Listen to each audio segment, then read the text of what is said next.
മറ്റു വാർത്തകൾ നോക്കാം. വടക്കാഞ്ചേരി സിഇക്കെതിരെ കൊലവിളി പരാമർശവുമായി KSU ജില്ലാ പ്രസിഡന്റ്. മുഖ്യമന്ത്രി അല്ല പിതാവ് കോരൻ വിചാരിച്ചാലും വടക്കാഞ്ചേരി സിഇയെ തെരുവിൽ നേരിടുമെന്ന് ഗോകുലിന്റെ ഭീഷണി. കാക്കി ഊരി പുറത്തിറങ്ങുന്ന ദിവസം തീർത്ത് കളയുമെന്നാണ് ഗോകുൽ ഗുരുവായൂരിന്റെ ഭീഷണി. അത് കേൾക്കാം ആദ്യം.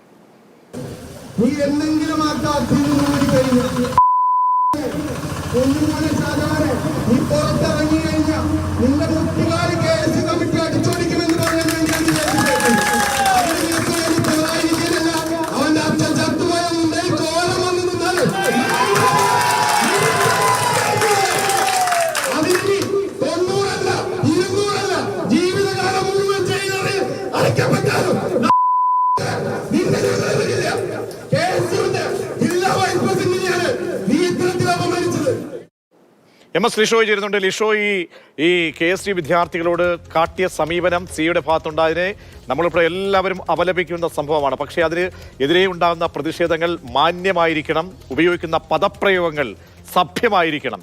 അതിൻ്റെയൊക്കെ സീമകൾ കടന്നിട്ടുള്ള പ്രയോഗത്തിലേക്ക് ഈ കുട്ടി നേതാക്കൾ കൂടി പോകുന്നു എന്ന് പറയുമ്പോൾ അത് അപലപിക്കേണ്ടതാണ്. എന്തൊക്കെ പദപ്രയോഗങ്ങൾ, പദാവലികൾ ഈ പ്രതിഷേധവുമായി ബന്ധപ്പെട്ടുണ്ടായിട്ടുണ്ട് ലിഷോയ്?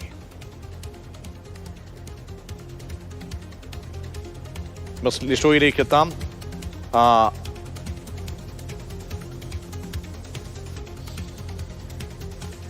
ഇപ്പോൾ നമുക്ക് ഒരിക്കൽ കൂടി നമുക്ക് ആ ഭീഷണി സ്വരം ഒന്ന് കേൾക്കാം.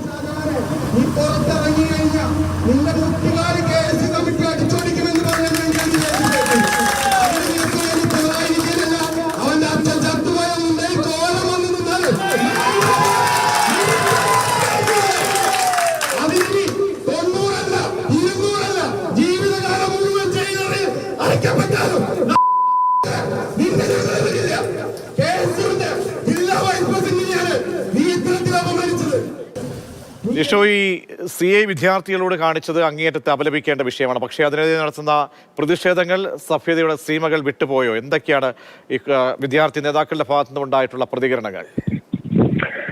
പ്രതിഷേധങ്ങൾ അതിര് കടക്കുന്നു എന്നുള്ളത് തന്നെയാണ്. അതായത് പ്രതിഷേധ പ്രകടനങ്ങൾ, അത് വലിയ തോതിലുള്ള പ്രതിഷേധ പ്രകടനം തന്നെ ഇന്ന് വടക്കാഞ്ചേരിയിൽ നടന്നു. പക്ഷെ വ്യക്തിഹത്യ നടത്തുക അല്ലെങ്കിൽ വ്യക്തിപരമായ അധിക്ഷേപങ്ങൾ നടത്തുക എന്ന തലത്തിലേക്ക് കൂടി കടക്കുമ്പോഴാണ് അത് അതിര് കടക്കുന്നത്. എന്തായാലും ഇന്ന് ഇപ്പോൾ ഈ വടക്കാഞ്ചേരിയിലേക്ക് ഈ CI നടത്തിയ വടക്കാഞ്ചേരി CI ഷാജഹാൻ KSU പ്രവർത്തകർക്കെതിരെ വളരെ മോശമായി പ്രവർത്തിക്കുന്നു എന്ന ആരോപണം നേരത്തെ തന്നെയുണ്ട്. ഇന്നിപ്പോൾ അറസ്റ്റിലായിരിക്കുന്ന ഈ KSUവിന്റെ ജില്ലാ വൈസ് പ്രസിഡന്റിന്റെ വീട്ടിൽ അർദ്ധരാത്രിക്ക് കയറി ചെന്ന് അവിടെ അവരുടെ വീട്ടുകാരുമായി സംസാരിക്കുന്ന വീഡിയോ ഒക്കെ നേരത്തെ പുറത്തു വന്നിരുന്നു. പക്ഷേ അതൊക്കെ തന്നെ ഉണ്ടെങ്കിൽ പോലും ഇത്തരത്തിൽ ഈ കൊലവിളി പ്രസംഗം നടത്തുക, കാക്കി ഊരി പുറത്തിറങ്ങിയാൽ തീർത്ത് കളയുക എന്നീ തരത്തിലുള്ള പ്രസംഗങ്ങൾ, കൂടാതെ മുഖ്യമന്ത്രിയെയും മുഖ്യമന്ത്രിയുടെ പിതാവിനെയും അധിക്ഷേപിച്ചുകൊണ്ടുള്ള ഇത്തരത്തിലുള്ള പരാമർശങ്ങളൊക്കെ തന്നെ നടത്തുക, അതൊക്കെ തന്നെ അതിന്റെ ഒരു അതിരുകൾ കടക്കുന്നു എന്നുള്ളത് തന്നെയാണ് ഇപ്പോൾ മനസ്സിലാക്കാൻ സാധിക്കുന്നത്. എന്തായാലും ഇതിൽ ഒരുപക്ഷെ പരാതി ഉയരാനായുള്ള സാധ്യതയുണ്ട്. ഗോകുലിനെതിരെ തുടർന്ന് ഈ ഇതുമായി ബന്ധപ്പെട്ട ഈ ഇടതുപക്ഷ പ്രവർത്തകർ പരാതി നൽകുമെന്നുള്ളത് തന്നെയാണ് നമുക്കിപ്പോൾ മനസ്സിലാക്കാൻ സാധിക്കുന്നത്. അത്തരത്തിൽ പരാതി പോവുകയാണെങ്കിൽ അതിൽ കേസെടുത്ത് അന്വേഷണം ആരംഭിക്കാനും സാധ്യതയുണ്ട്. എന്തായാലും ഈ വടക്കാഞ്ചേരിയിൽ വെച്ച് നടന്ന ഇന്നത്തെ പ്രതിഷേധ പ്രകടനത്തിനിടയിൽ അതിൽ സംസാരിച്ചുകൊണ്ട് അധ്യക്ഷ പ്രസംഗം നടത്തുന്നതിനിടയിലാണ് ഇത്തരത്തിലൊരു പരാമർശം നടത്തിയത്. MS ലിഷോയാണ് വിവരങ്ങൾ നൽകിയത്. നമുക്ക് ശരികേടുകൾ, അന്യായമായിട്ടുള്ള സംഭവങ്ങൾ ഉണ്ടെങ്കിൽ അതിനെയൊക്കെ തന്നെ നിയമപരമായി നേരിടാനുള്ള സംവിധാനങ്ങളുണ്ട്. അല്ലാതെ ഒരു വ്യക്തിഹത്യയിലേക്കും പ്രത്യേകിച്ച് മുഖ്യമന്ത്രിയെ ഉൾപ്പെടെ പേരെടുത്ത് പറഞ്ഞുകൊണ്ട് വ്യക്തിഹത്യ നടത്തുന്നു, സിക്കെതിരെ കൊലവിളി നടത്തുന്നു, അതും ഒരു വിദ്യാർത്ഥി നേതാവിൻ്റെ ഭാഗത്തു നിന്നാണ് ഉണ്ടാകുന്നത്. അതൊരിക്കലും നമുക്ക് വെച്ച് പൊറിപ്പിക്കാൻ കഴിയില്ല.